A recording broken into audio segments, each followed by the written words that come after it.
Hey, I'm golf broadcaster Matt Adams. The updated and expanded second edition of my book, The Golf Round I'll Never Forget, Golf's Biggest Stars Recall Their Finest Moments, is now available. Readers can expect to march with Arnie's Army at the 1960 U.S. Open, relive Jack Nicklaus's remarkable 1986 Masters win, and be amazed by the Tiger Slam. The Golf Round I'll Never Forget, Golf's Biggest Stars Recall Their Finest Moments. Pick it up where fine books are sold, including BarnesandNoble.com and Amazon.com.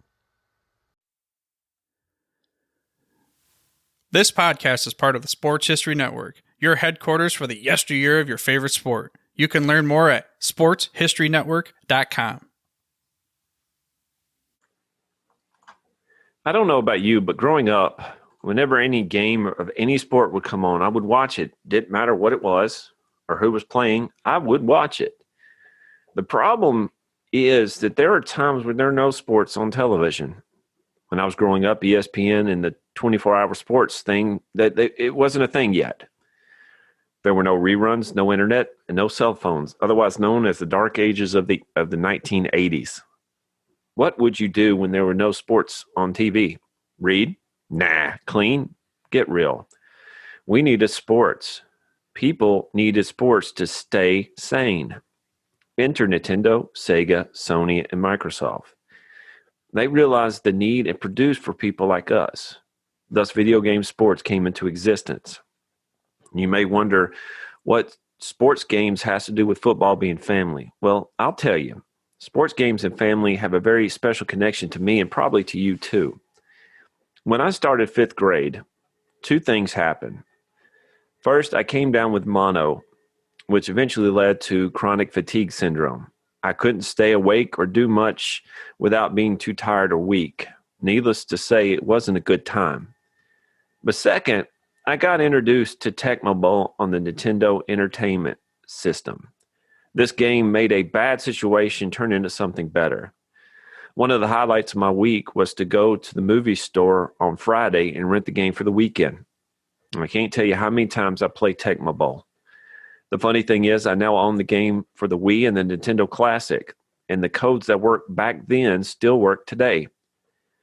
Later on, I got hooked on Tecmo Bowl Super Bowl. The first game that actually kept up with stats, had a save feature, allowed players to win the MVP. It was usually Christian Okoye, who played for the Chiefs, but you still could win the MVP, and it has an awesome halftime show in the Super Bowl, the Mighty Bomb Jack Show.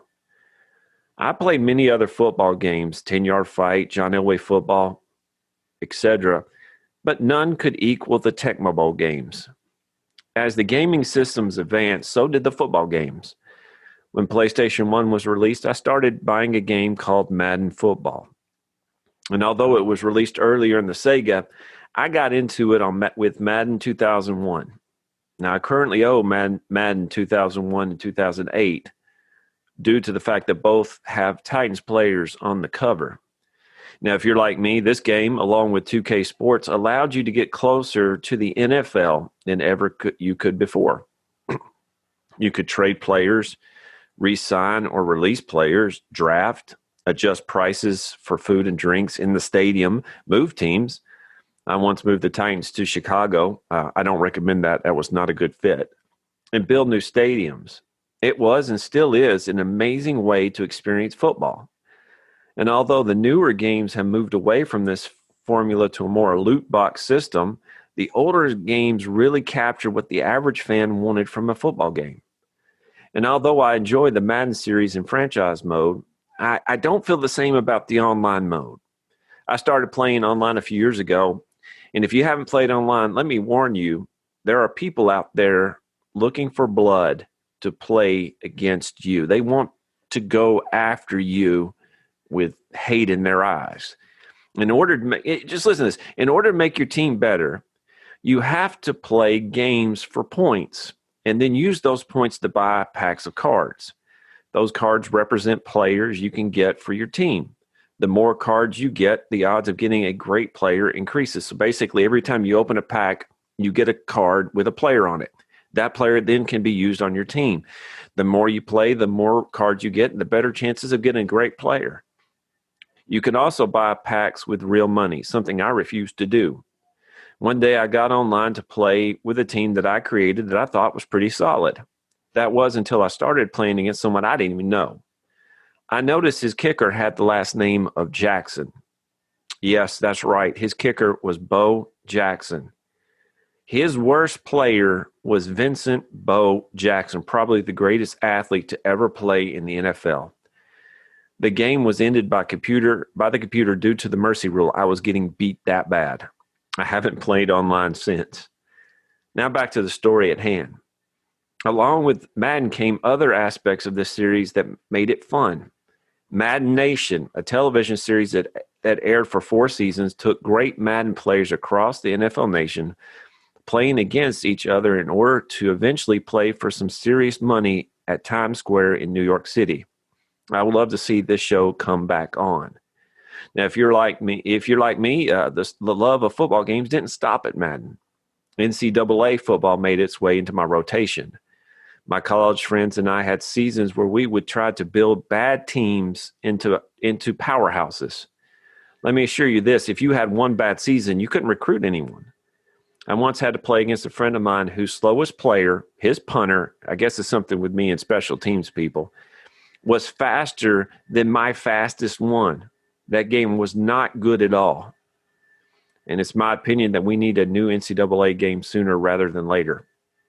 If you haven't played these games, if you have played these games long enough, you probably have a funny story or two to go along with them.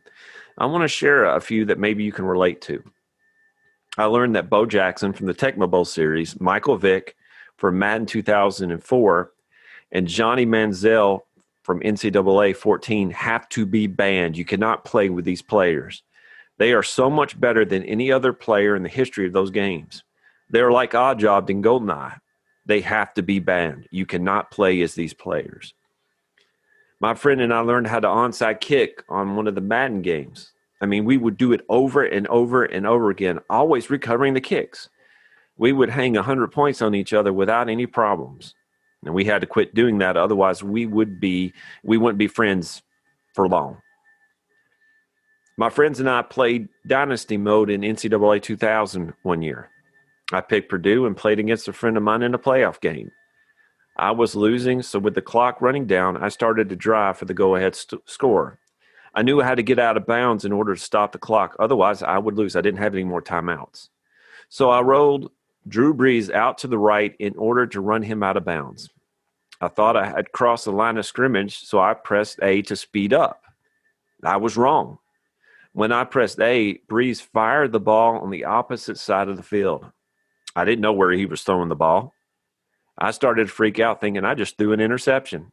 All hope was lost until one of my receivers landed under the ball, wide open and free to the end zone for the win. My friends and I called this the immaculate deception. As silly as it may sound, football games to me, and maybe to you as well, play a special part in my childhood, maybe yours as well. Is it a waste of money? Maybe to some, but it is still football. There is no off season for Madden and Tecmo Bowl, and that's what I like about it. Thank you for joining me at the Football is Family podcast. If you want to share what makes football family to you, please message me at Jeremy_McFarland. Thank you very much.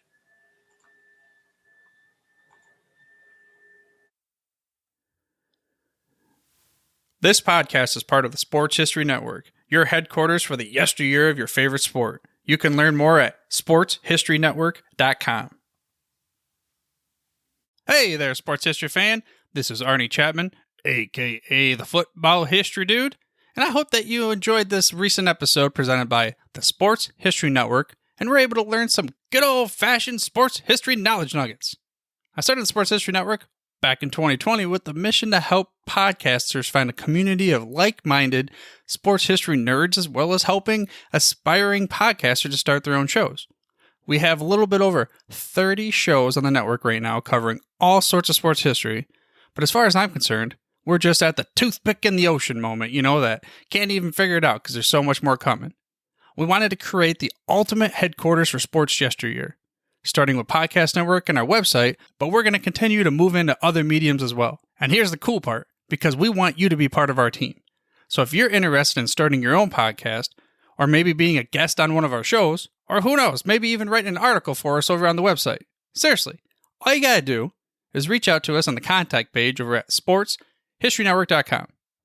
You can be as technologically savvy as a Neanderthal tapping on a stone trying to figure out this whole hieroglyphics thing back in the day.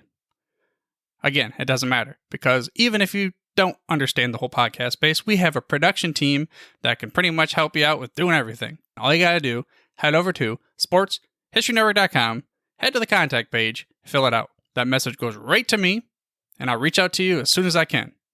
But for now, dude, I'm through if you're through.